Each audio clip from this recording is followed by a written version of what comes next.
Alrighty, good morning everyone. This is going to be my senior moment. But before I begin, I wanted to thank the Derryfield community for everything that they've done for me over the last 4 years. I can't imagine a better place to have spent high school or a better group of people to have done it with. To all the teachers and all the staff whom I had the pleasure to work with, thank you for all your hard work and dedication and for your patience with me. It must have taken a lot. And to my friends and peers, you are all immensely inspiring, and I know you'll go on to do great things, especially, of course, the class of 2013. So Derryfield has taught me a lot of things. Some of them as part of the established academic curriculum, or some of them as extracurriculars, and another whole group of them as a result of the people and the circumstances that I found myself in here.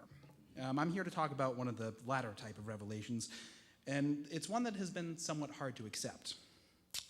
It's that I have privilege, and unless I look for it, it's invisible.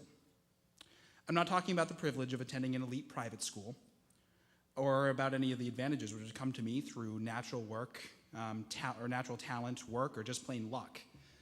The privilege I'm talking about is far more pervasive.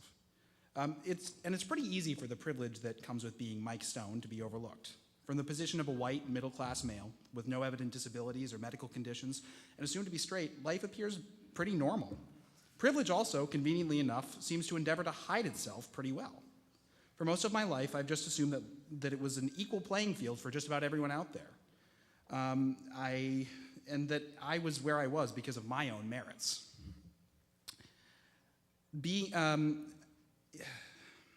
I never realized the deference that I tend to receive when I speak when compared to non-Caucasian men or women.